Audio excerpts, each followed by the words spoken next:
3 anos se passaram, mas para Gleice, o relógio ainda estava parado naquele dia. O capacete pesado sobre a cabeça abafava o barulho da cidade, mas não o eco daquele não que ela sussurrara há tanto tempo.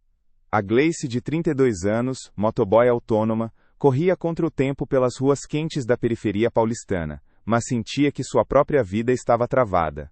A cada entrega de marmita ou encomenda pequena, ela via um pedaço da sua juventude escorrer, enquanto a alma carregava um peso que parecia aumentar a cada curva. Ela vinha evitando encontros, recusando convites para churrascos de amigos, e até mesmo um paquera insistente, que ela sabia ser um bom homem, não conseguia romper a bolha em que se fechara. Era como se, por um erro do passado, ela tivesse se condenado a uma solidão que a corroía por dentro, perdendo a chance de sentir a leveza de um novo amor, de uma nova amizade. O telefone vibrou, anunciando mais um pedido cancelado no aplicativo. Gleice respirou fundo, sem surpresa. A vida dela estava cheia de cancelamentos silenciosos. Estacionou a moto sob a sombra rala de uma mangueira e tirou o capacete, o suor escorrendo pela testa. Os cabelos presos em um rabo de cavalo frouxo mal seguravam os fios rebeldes. O sol do meio-dia castigava o asfalto, mas o frio que ela sentia no peito vinha de muito mais longe. Lembrou-se do olhar de Ciro, seu amigo de infância, quando ele lhe propôs de dividirem um pequeno ponto para vender açaí. "Vamos fazer juntos, Gleice. A gente sempre sonhou com isso", ele dissera, com o entusiasmo que ela, agora, não conseguia sequer simular.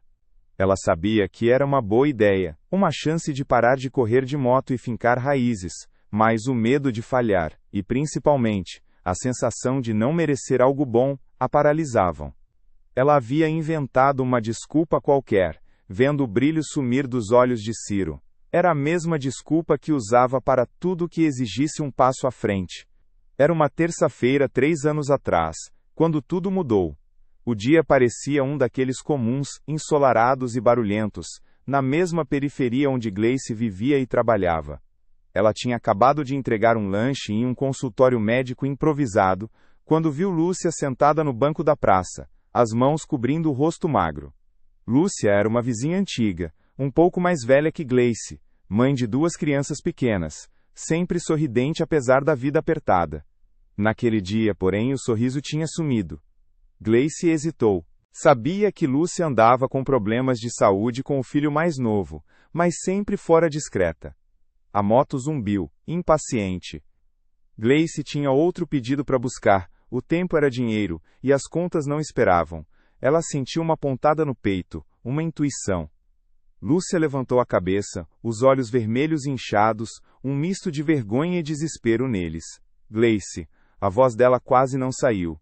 "Meu filho, ele tá com febre alta de novo e eu não tenho 1 centavo para levar ele na emergência. O ônibus demora tanto e eu não tenho com quem deixar os outros." Gleice sentiu o sangue gelar. Ela tinha alguns trocados no bolso, o que sobraria da corrida. Talvez o suficiente para uma passagem de ônibus, talvez um táxi, se ela pudesse emprestar mais de alguém. Mas a voz da prudência, que ela sempre confundiu com lealdade ao próprio sustento, falou mais alto. As próprias contas apertavam. "Ai, Lúcia, desculpa. Eu tô no meio de uma corrida, super atrasada, não posso parar agora.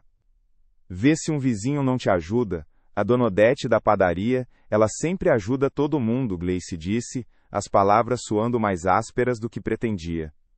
Ela nem olhou para Lúcia direito, subiu na moto e acelerou, sentindo uma vergonha quente que queimava as costas. Nunca mais viu Lúcia na praça. Dias depois, soube por uma vizinha que o filho de Lúcia tinha sido levado para o hospital por um morador da rua, já em estado grave. Ele se recuperou, mas a imagem da Lúcia, com o rosto desfigurado pelo choro e a súplica silenciosa, grudou na memória de Gleice como piche. Ela se lembrava da vergonha, da culpa, da covardia que sentiu naquele dia, e desde então carregava aquele fardo. Aquela lealdade à sua própria necessidade que a impedira de ajudar, agora era a amarra que a impedia de viver. A Gleice, que corria sobre 2 rodas, sentia o coração pesado. A cada quilômetro vencido, a sensação de que estava fugindo de si mesma aumentava. A ideia do açaí com Ciro, que antes parecia um respiro, agora sufocava com a mesma culpa de sempre. Se ela não fora capaz de parar por Lúcia, como poderia merecer a alegria de um projeto novo, de um futuro mais leve? A mente dela revivia a cena da praça em loop, as palavras ásperas, a moto acelerando, o vulto de Lúcia sumindo pelo retrovisor. Uma dor antiga se alojou entre as costelas. Ela tentava justificar. Era o calor do momento, eu estava atrasada, as contas não esperam, Gleice repetia para si mesma, como um mantra vazio. Mas cada desculpa soava mais fraca que a anterior. Parou para abastecer, e enquanto esperava o frentista, o celular vibrou. Era Ciro. E aí, Gleice? Nada de pensar no açaí? Tô com uma ideia, de umas frutas novas, um mix diferente. Pensa com carinho. A vida é para ser vivida, não só paga.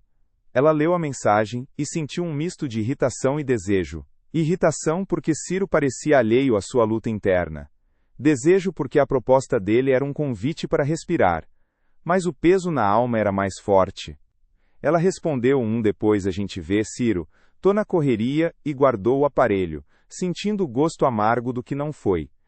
Ainda é surpreendente como a gente consegue criar gaiolas invisíveis para nossa própria felicidade, achando que está se protegendo, quando na verdade está se aprisionando. Naquela semana, a Gleice se esforçou para ignorar os chamados de Ciro. Entregas, mais entregas. Subir ladeira, descer ladeira, o barulho do motor como uma canção monótona, uma trilha sonora para sua solidão autoimposta. Os amigos insistiam em chamá-la para um churrasco, mas ela inventava desculpas. Dor de cabeça, muito trabalho, preciso economizar. A verdade era que ela se sentia um corpo estranho no meio de risadas e conversas leves. O paquera, aquele que ela sabia ser um bom homem, até parou de mandar mensagem. Ela sentiu um aperto no peito, mas logo racionalizou. Melhor assim. Eu não sirvo para nada disso agora. Um dia, no final da tarde, exausta, estacionou a moto perto de um campinho de futebol de terra batida. As crianças jogavam descalças, a bola surrada levantando nuvens de poeira avermelhada.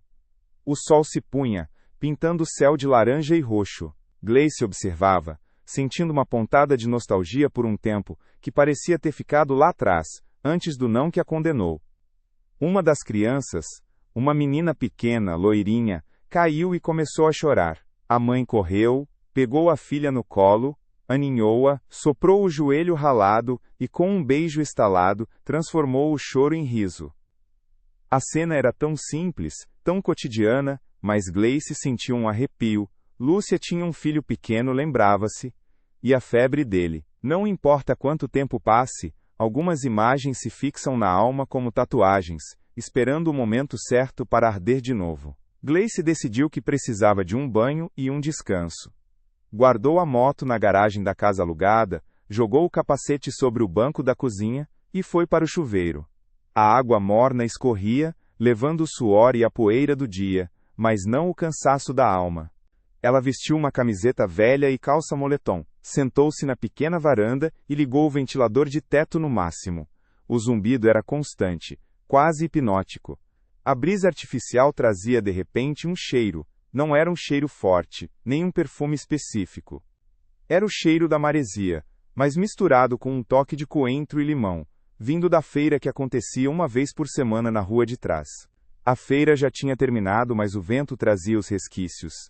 E esse cheiro, tão trivial, tão de todo dia, atingiu Gleice como um raio. Era o cheiro da infância. Do sábado de manhã na casa da avó, que sempre fazia peixe com molho de coentro e limão depois da feira. E a avó de Gleice, Dona Efigênia, era a mulher mais generosa que ela conhecia. Dona Efigênia, que nunca teve muito, mas sempre dava o que tinha, e o que não tinha, um jeito de conseguir. De repente, Gleice se viu não no dia que virou as costas para Lúcia, mas em um dia muito anterior. Um dia em que, ainda menina, ela acompanhava a avó na feira. Lembrava-se da avó parando para conversar com uma vendedora que estava chorando porque tinha perdido a carteira. Dona Efigênia, sem pensar duas vezes, tirou alguns trocados do próprio bolso e entregou à mulher dizendo: "Deus vai multiplicar, minha filha. A gente sempre tem um pouco mais para quem precisa." E depois, a avó comprou um punhado de coentro e limão para fazer o almoço, e as duas voltaram para casa rindo. O cheiro invadiu suas narinas, a memória invadiu sua mente. Naquele instante, Gleice viu tudo com uma clareza que nunca tivera. Aquele não para Lúcia não era só sobre não ter dinheiro, ou estar atrasada. Não era sobre prudência, nem sobre lealdade ao próprio sustento. Era sobre ter esquecido quem ela realmente era, quem a dona Efigênia a ensinou a ser. Era sobre ter permitido que o medo, o cansaço e a crença de que ela não era boa o suficiente para ajudar, a roubassem da sua própria essência. Aquele momento na praça com Lúcia não tinha sido uma falha isolada, mas o sintoma de uma alma que havia se fechado, que havia esquecido o dom de estender a mão, o mesmo dom que Dona Efigênia tanto valorizava. As palavras de Ciro, "A vida é para ser vivida, não só paga", ecoaram na sua cabeça, agora com um novo sentido. Ela não estava apenas fugindo da proposta de açaí, dos amigos, do paquera. Ela estava fugindo da Gleice que sabia ser generosa, que sabia sonhar junto, que sabia se permitir a felicidade. A culpa não era uma dívida a ser paga, mas uma armadilha que ela mesma construiu e na qual se mantinha presa. O cheiro de coentro e limão trazia a imagem de sua avó sorrindo, e Gleice, com os olhos mareados, percebeu que precisava reencontrar aquela menina que andava de mãos dadas com Dona Efigênia, acreditando que sempre havia um pouco mais para dar. Às vezes, a gente precisa de um cheiro esquecido, um som do passado, para nos lembrar quem a gente era antes que a vida, e a gente mesmo, nos convencesse do contrário. Aquele cheiro, uma brisa nostálgica que misturava maresia, coentro e limão, não apenas reavivou uma memória em Gleice, ele acendeu uma pequena fagulha no peito que há muito parecia apagada. Naquela noite, em vez de se perder na rotina de aplicativos e prazos, ela passou horas revisitando velhas fotos da avó, Dona Efigênia, sentindo o calor das lembranças e apontada de uma verdade incômoda. Ela havia se afastado da essência que tanto admirava. A culpa por Lúcia não era um fardo, mas um espelho que ela se recusava a olhar, refletindo o medo de não ser boa o suficiente, de não merecer a felicidade ou a abundância que a vida podia oferecer. No dia seguinte, a Gleice ainda era a Gleice motoboy correndo pelas ruas quentes, mas algo era diferente.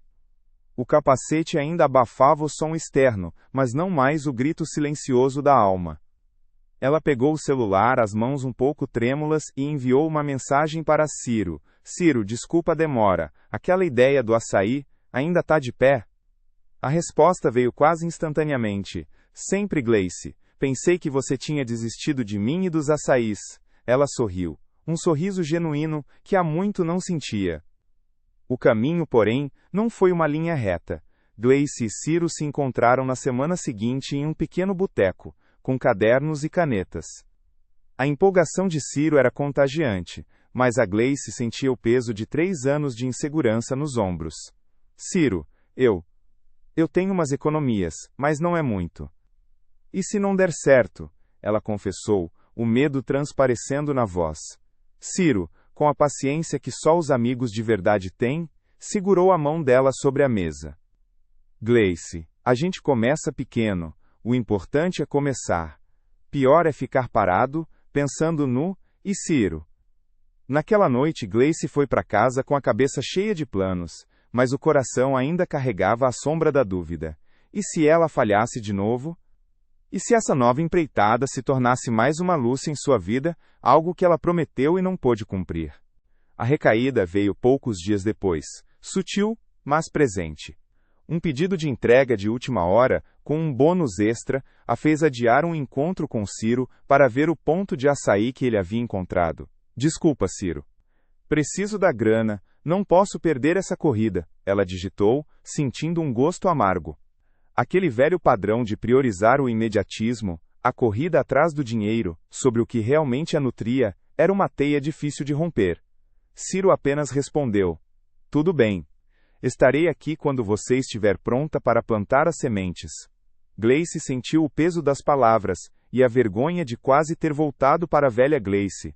Mas desta vez, a vergonha não a paralisou. Ela a impulsionou.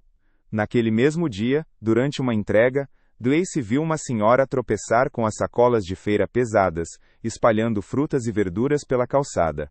Automaticamente, a Gleice de 3 anos atrás teria acelerado, fingido não ver, preocupada em não atrasar.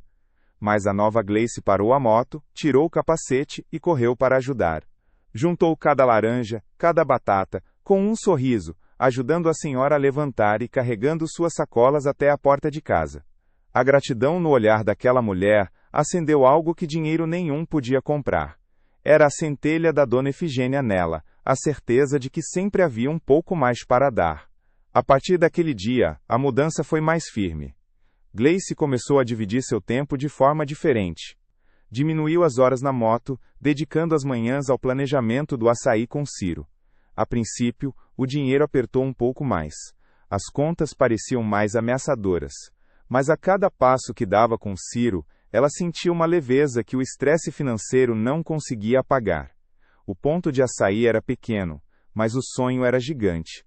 Eles pintaram as paredes juntos, compraram os freezers com as economias de Gleice e o pouco que Ciro tinha, e Gleice se viu pesquisando receitas, testando novos mixes de frutas, algo que parecia impensável há pouco tempo. No dia da inauguração do açaí da Gleice e Ciro, a rua estava em festa. Amigos, vizinhos, todos vieram prestigiar. Gleice de avental servia os copos com uma agilidade nova, um brilho nos olhos que refletia não só a luz do sol, mas a luz que havia reencontrado dentro de si.